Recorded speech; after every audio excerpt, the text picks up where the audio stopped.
कि माता सीता को तलाकशुदा कहने वाले मोहन को मुख्यमंत्री बना दिया और राम राज्य का स्वांग रचने वालों ने लक्ष्मण को बाहर निकाल दिया।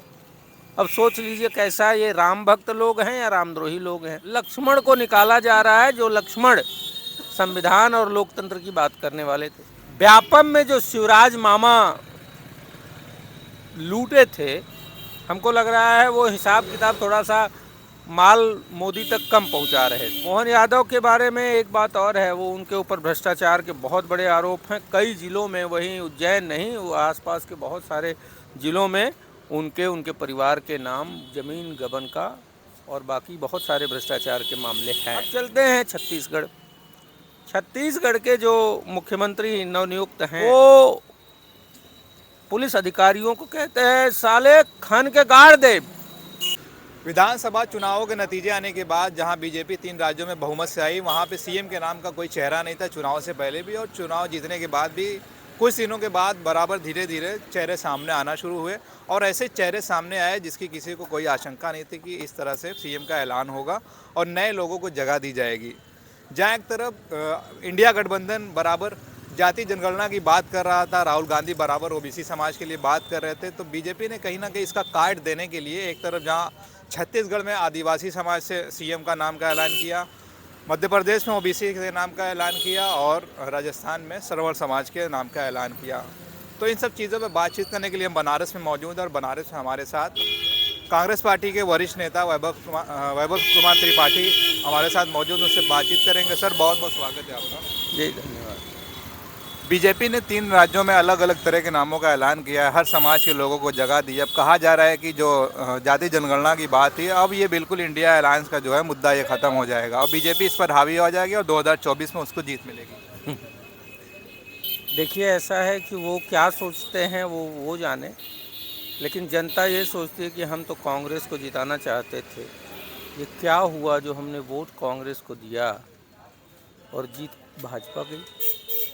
जिस भाजपा के बारे में खुद भाजपाइयों को आशा और उम्मीद नहीं थी, भाजपा के बड़े बड़े नेता बड़े बड़े दिग्गजों ने हमसे कहा कि हार रही है भाजपा बुरी तरीके से, तीनों स्टेट जीत रहे हैं।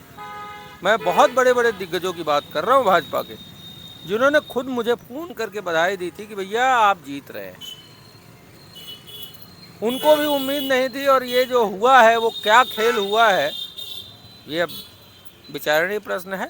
लेकिन हाँ, जनता इस बात को लेके ज़रूर अब ये विचार कर रही है कि हमसे कुछ चूक हुई कहीं न कहीं, हमको इस पे और चौकन्ना होकर और मजबूती से विपक्षी एकता को मजबूत करना है और इस निकम्मी नकारी महंगाई लाने वाली भ्रष्टाचारी सरकार को हटाना है। जहाँ तक आप कह रहे हैं अलग समाज और लोगों को, देखिए ऐसा है कि अभी तो राजस्थान के नए नए तो मैं उन देख नहीं पाया वो क्या कर रहे हैं, लेकिन 2 लोगों के बारे में मुझे कुछ जानकारी पहले से है। सिंहस्थ कुंभ में 30-40 एकड़ जमीन गबन करने वाले मुख्यमंत्री मध्य प्रदेश के। तो व्यापम में जो शिवराज मामा लूटे थे, हमको लग रहा है वो हिसाब किताब थोड़ा सा माल मोदी तक कम पहुंचा रहे थे। इस वजह से उनको हटा के इनको जिम्मा दिया गया है कि अब आप 24 के चुनाव से पहले हमको पैसा ज़्यादा देना, क्योंकि चुनाव में पैसा बहुत भाजपा खर्चा करती है। हाँ, मोहन यादव के बारे में एक बात और है, वो उनके ऊपर भ्रष्टाचार के बहुत बड़े आरोप हैं कई जिलों में, वहीं उज्जैन नहीं वो आसपास के बहुत सारे जिलों में उनके परिवार के नाम जमीन गबन का और बाकी बहुत सारे भ्रष्टाचार के मामले हैं। अब भ्रष्टाचारी को दे दिया है मौका। भ्रष्टाचारी की बात ऐसे कह लें कि उनका एक और वीडियो वायरल हुआ था जिसमें उन्होंने माता सीता को तलाकशुदा कह दिया। अब मुझे तो नहीं लगता, कम से कम मैं जो सनातन को मानता हूँ, कि माता सीता तलाकशुदा तो नहीं थी। और उस व्यक्ति को मुख्यमंत्री बना रहे हैं भाजपा वाले। एक और वाकया मुझे याद आया, दिल्ली में एक लक्ष्मण यादव करके हैं, उनको नौकरी से बर्खास्त कर दिया गया। तो सहसा ही एक बात मुझे ध्यान आती है कि माता सीता को तलाकशुदा कहने वाले मोहन को मुख्यमंत्री बना दिया और राम राज्य का स्वांग रचने वालों ने लक्ष्मण को बाहर निकाल दिया। अब सोच लीजिए कैसा ये राम भक्त लोग हैं या रामद्रोही लोग हैं। माता सीता को तलाकशुदा कहने वाले को मुख्यमंत्री बना के महिमा मंडित कर रहे हैं और लक्ष्मण को निकाला जा रहा है, जो लक्ष्मण संविधान और लोकतंत्र की बात करने वाले थे। वहीं उनका कई ठो अभद्र टिप्पणियों वाला वीडियो वायरल हो रहा है। अब चलते हैं छत्तीसगढ़। छत्तीसगढ़ के जो मुख्यमंत्री नवनियुक्त हैं, शपथ आज ली है उन्होंने, वो पुलिस अधिकारियों को कहते हैं साले खान के गाड़ दे। मतलब इस तरीके की भाषा का उपयोग करने वाले व्यक्ति को क्या लोग बचे नहीं? क्या भाजपा में कोई ऐसा नहीं है जो शिक्षित हो? तो कह रहे हैं कि हम नए चेहरों को जगह दे रहे हैं और नए चेहरों में गुंडा माफिया भ्रष्टाचारी ही बचे हैं भाजपा में। ये तो साबित हो गया। भाजपा नए चेहरे को आगे ले आ रही है, उसमें सब गुंडा माफिया बलात्कारी भ्रष्टाचारी ही तो हैं। ये तो साबित कर दिया। आप जैसा कह रहे हैं तब तो साबित हो गया कि भाजपा में बलात्कारी, भ्रष्टाचारी, गुंडा, माफिया, मवालिक इसी टाइप के लोग बस बचे हैं, क्योंकि वो अटल आडवाणी वाला दौर तो बीत गया। सबको बाहर का रास्ता। अब तो पोस्टर से भी आडवाणी जी गायब हो गए हैं। एक तीनों राज्यों के प्रकरण पे एक साथी ने हमको कहा कि इन लोगों को बीआरएस दे दिया। अरे बीआरएस नहीं दिया है, यूआरएस दिया है। यूआरएस का मतलब ये है, बीआरएस का मतलब ये हो गया वॉलेंटरी रिटायरमेंट सर्विस, स्वैच्छिक सेवानिवृत्ति। मार्गदर्शक मंडल नहीं, मार्गदर्शक मंडल अलग बात है। स्वैच्छिक सेवानिवृत्ति, ये तो अनैच्छिक सेवानिवृत्ति है भाई। URS unwanted retirement service. ये लोग अनैच्छिक रूप से रिटायर कर दिए गए जबरिया, ना चाहते हुए भी। जैसा कि आडवाणी को कर दिया था, मुरली मनोहर जोशी को कर दिया था। अब ये सारे लोग ज़बरदस्ती रिटायर हो गए हैं। सारे लोग अपनी व्यथा गा रहे हैं, इनके अपने समर्थक भी रो रहे हैं, धरना प्रदर्शन कर रहे हैं। ये भी कहा जा रहा है कि जो बीजेपी में परिवारवाद नहीं है, कांग्रेस में इस तरह से नहीं होता था। परिवारवाद? कौन से परिवारवाद की बात कर रहे हैं? राजनाथ का बेटा विधायक मंत्री है कि नहीं? जय शाह, अमित शाह का बेटा वो गृह मंत्री बनता है, वो बीसीसीआई का सेक्रेटरी, उसको बैट बॉल पकड़ने नहीं आता। अरे इन पनौतियों ने तो वर्ल्ड कप हरा दिया बैठ के। बात आप परिवारवाद की करते हो। मुंडे परिवार, कलराज मिश्र का परिवार, राजनाथ सिंह का परिवार, किसका परिवार नहीं है? सैकड़ों ऐसे परिवार हैं। कैलाश विजयवर्गीय का परिवार, नरेंद्र सिंह तोमर का परिवार, हर जगह परिवार है। परिवारवाद की बात करते हो। राजमाता सिंधिया, ज्योतिरादित्य सिंधिया, दोनों परिवार के तो हैं। उनकी एक बुआ राजस्थान में भाजपा के साथ है, एक बुआ एमपी में भाजपा के साथ है। परिवारवाद की बात करते हो। अरे मामला ये है भैया कि यहाँ तो सब मिलजुल के खा रहे हैं। परिवारवाद में इतना भ्रष्टाचार फैला रखा है कि नरेंद्र सिंह तोमर, उनका बेटा 10,000 करोड़ कृषि मंत्रालय से लेता है, किसानों का कर्जा माफ होने की बजाय उसको दे दिया जाता है। और वो कनाडा में जाके क्या उगाता है? बाप कृषि मंत्री है, बेटा गांजा अफीम पैदा कर रहा है। सजा के तौर पर उनको स्पीकर बनाया गया है। अरे नहीं, आप समझ ही नहीं रहे हैं। अरे उनको वहाँ खुली छूट का न्योता है भैया। अब तक वो कृषि मंत्री थे तो उनका बेटा 10,000 करोड़ हवाला के थ्रू ले गया और कनाडा में अफीम की खेती कर रहा था। अब क्या होगा कि अब स्पीकर है, पूरे मध्य प्रदेश के किसानों युवाओं को लूटेंगे। अब 1,00,000, 2,00,000, 5,00,000 करोड़ हवाला के थ्रू जाएगा कनाडा और अफीम गांजा चरस की खेती होगी। मामला ये है कि इनको देश से, युवाओं से कोई मतलब नहीं है। आज संसद पे हमले की बरसी है और आज 4 लोगों ने वहाँ जाके प्रदर्शन किया, हंगामा किया, जो कि सुरक्षा चूक में बहुत गंभीर मामला है। निकल के क्या आया, भाजपा सांसद ने उनको पास दिया था। वहां नारे क्या लग रहे थे, मणिपुर में महिलाओं के साथ जो अत्याचार हुआ है उस पे उनको न्याय दो, हम बेरोजगार हैं हमको रोजगार दो।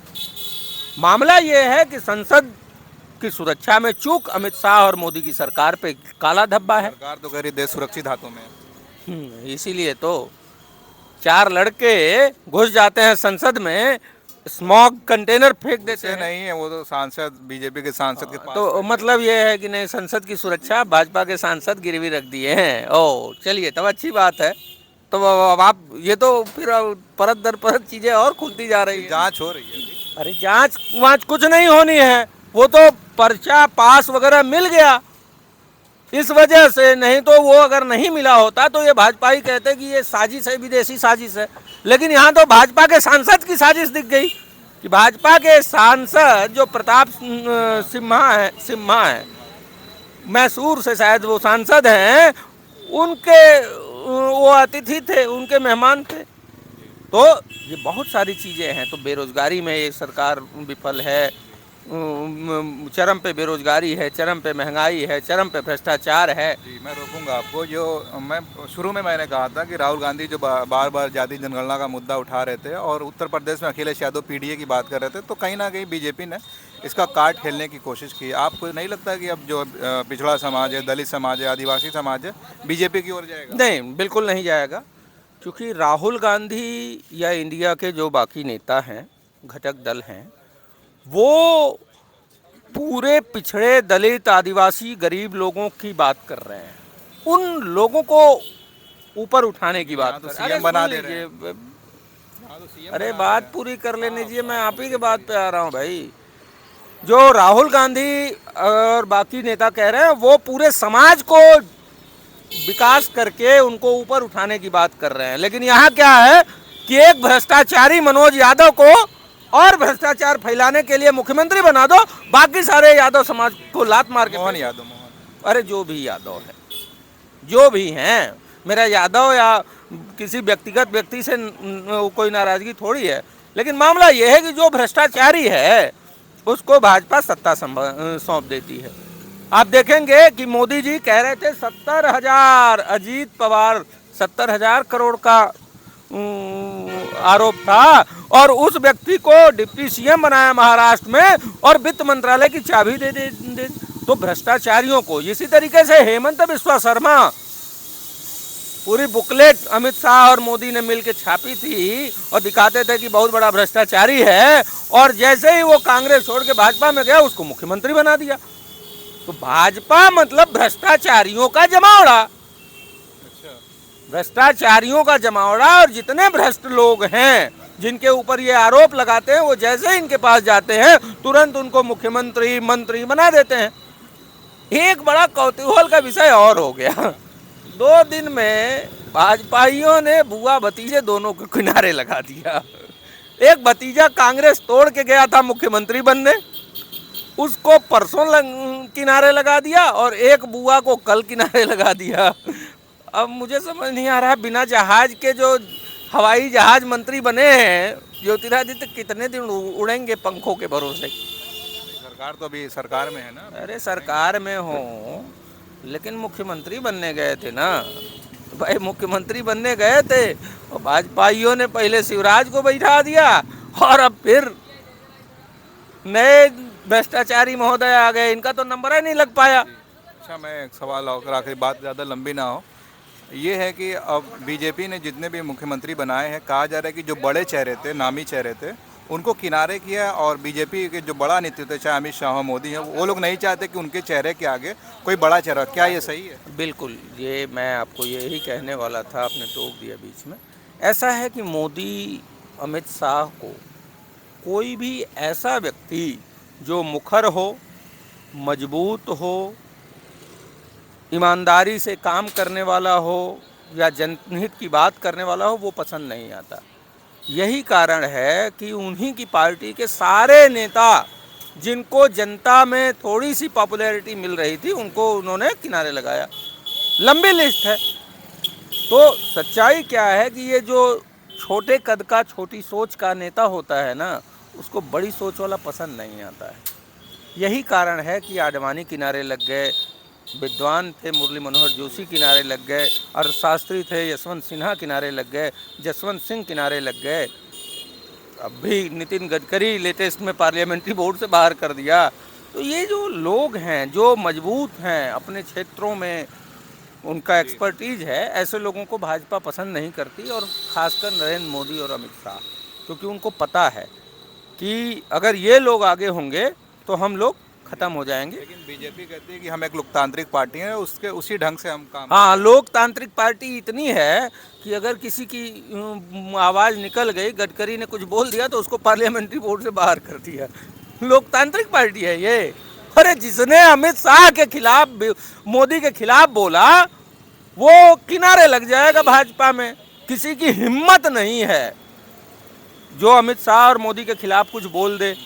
जिसने बोला वो किनारे लगा। तीसरी एक बात और बता दूं मैं, ये सारा षड्यंत्र के तहत अब भाजपा बची नहीं है, मोदी और अमित शाह ही हैं, और इनका निपटना 24 में तय है। उसके बाद भाजपा फिर भंग होगी, और जैसे जनसंघ भंग हुआ भाजपा बनी, वैसे फिर नई पार्टी कोई बनाएंगे लूटपाट के लिए।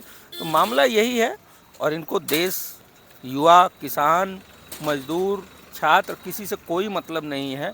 अन्यथा किसानों पे लाठियां चलती हैं, किसान 1.5 साल तक लगभग अनशन करते हैं, उनको एक झूठा वादा किया जाता है और कहा जाता है कि एमएसपी का कानून बनाएंगे, आज तक नहीं बन पाया। एक बात और मैं कहना चाह रहा था कि किसानों के साथ जितना छल हुआ है, मोदी जी राजस्थान, एमपी, छत्तीसगढ़ वालों के साथ भी वही कर रहे हैं और करेंगे। वैसे मैंने मांग की थी, पत्र भी हमने भेजा है कि जो छत्तीसगढ़ में 3200 रुपये क्विंटल का आपने वादा किया था वो पूरा करिए, 450 रुपये के सिलेंडर का वादा किया था वो पूरा करिए, ओल्ड पेंशन स्कीम लागू करने का वादा किया था वो कीजिए। लेकिन मुझे ये, क्योंकि ये झूठे लोग हैं, अभी गठन, अभी तो शपथ हुई, तो धीरे धीरे शायद वो जो भी हो, मुझे भरोसा नहीं है, क्योंकि 9.5 साल से मैं झूठों को देख रहा हूँ। मोदी सबसे बड़ा झूठा, अब उसके पीछे पीछे पूरे भाजपा के किसी नेता को बात करो वो झूठे बोलता है। मतलब उसने पूरे देश में झूठ का प्रचार किया जी, पूरे देश को झूठ बोलना सिखा दिया। जो सच बोलते हैं उनके खिलाफ मुकदमे लाद देते हैं, जो सच बोलते हैं उनके खिलाफ ईडी सीबीआई लगा देते हैं। ये मामला है, ये झूठे लोग हैं, और इनके वादे की पूरी, मतलब वो एक बार कोई कह रहा था कि मोदी की गारंटी मतलब झूठ की पूरी गारंटी।